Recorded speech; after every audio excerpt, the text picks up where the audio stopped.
Why do billions of people rely on coffee to start their day? And how did this simple bean become the second most traded commodity on Earth after oil? Today, we're going to uncover coffee's incredible accidental discovery and its journey across continents. This story will change how you think about your morning cup. Imagine waking up tomorrow morning without coffee. No rich aroma filling your kitchen. No warm cup to hold in your hands.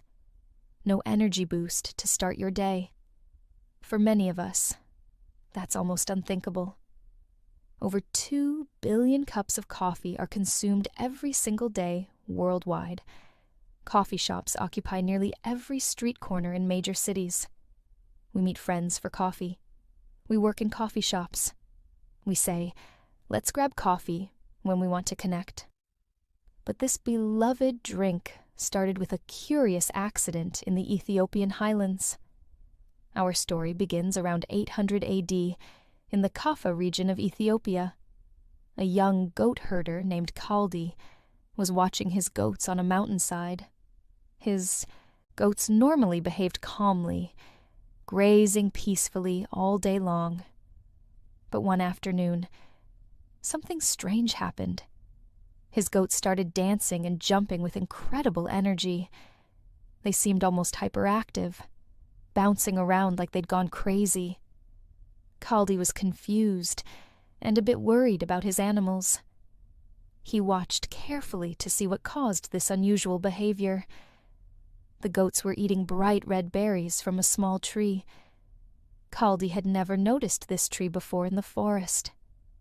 Curious, he picked some berries and tasted them himself.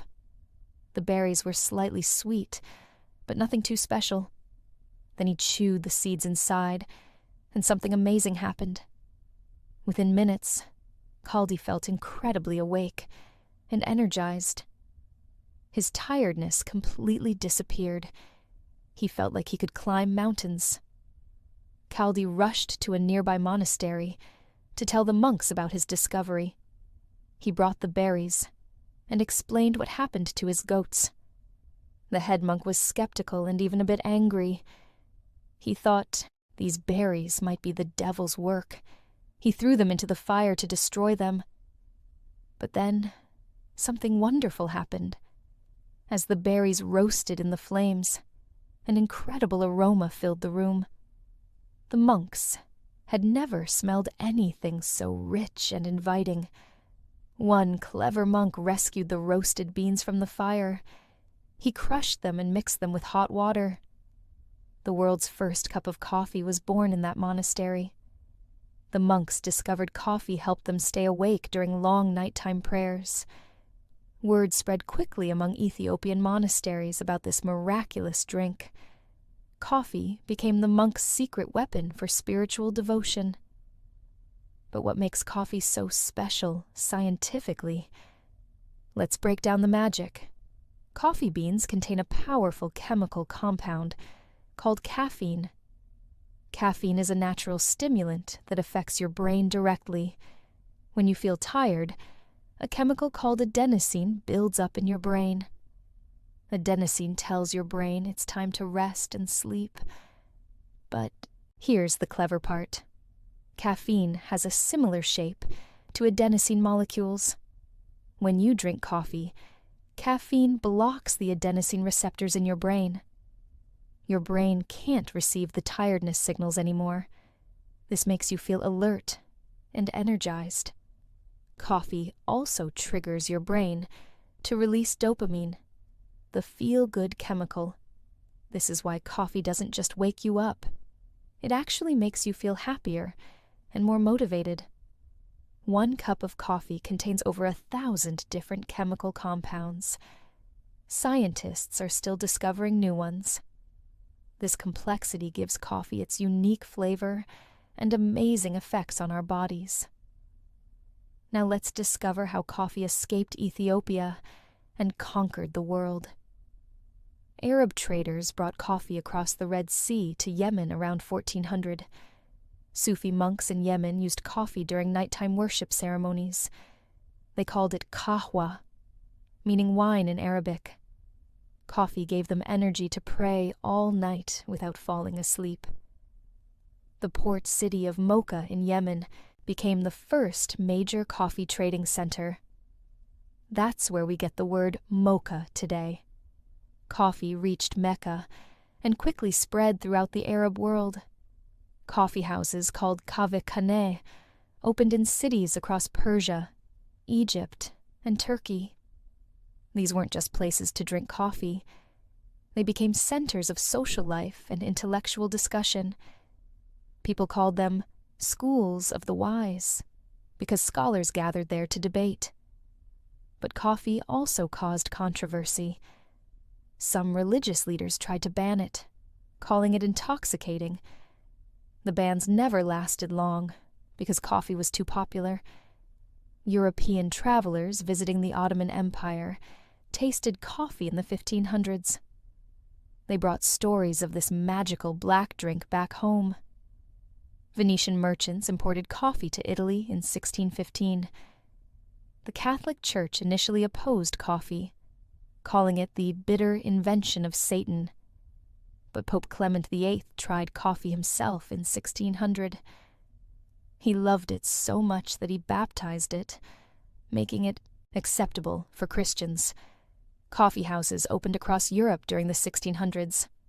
London's first coffee house opened in 1652. By 1700, London had over 2,000 coffee houses. These establishments became meeting places for business, politics, and ideas.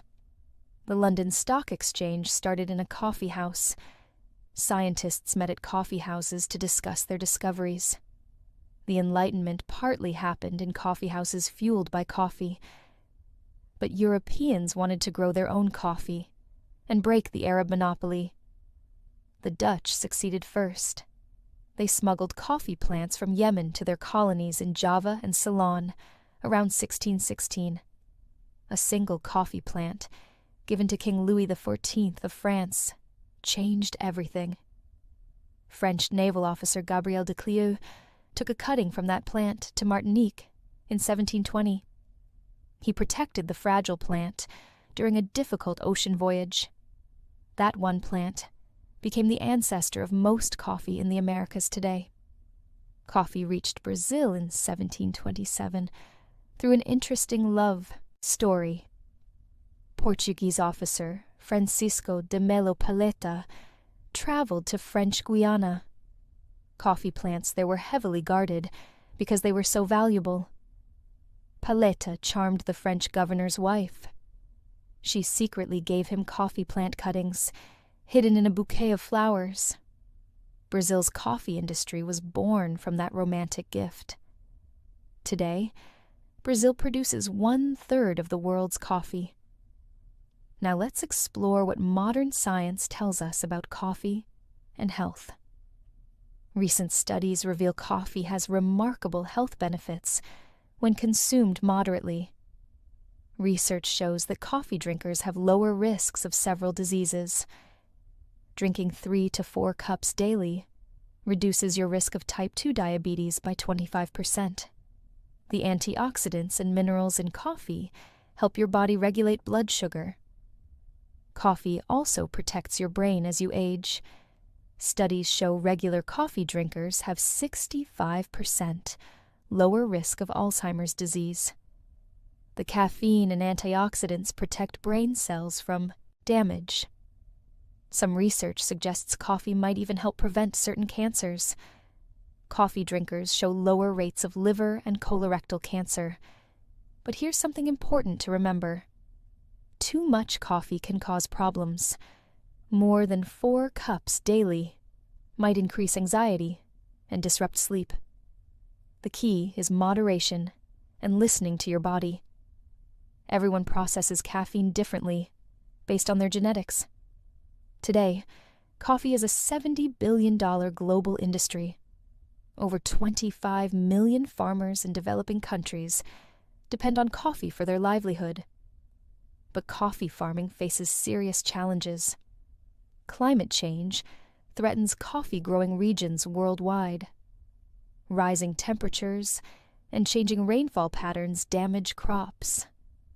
Scientists predict that 50% of current coffee-growing land could become unsuitable by 2050. The industry is responding with innovation. Farmers are developing heat-resistant coffee varieties. Shade-grown coffee protects plants and preserves rainforests. Fair trade certification ensures farmers receive fair wages for their hard work.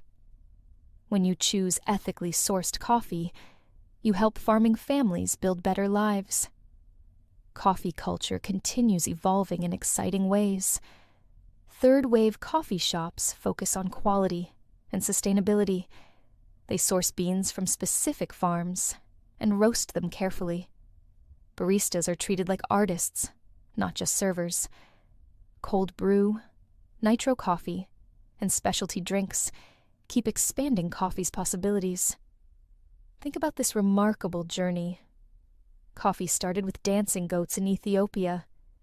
It powered monks through prayers. It sparked revolutions in coffee houses. It connected continents through trade. And now, it connects us every morning.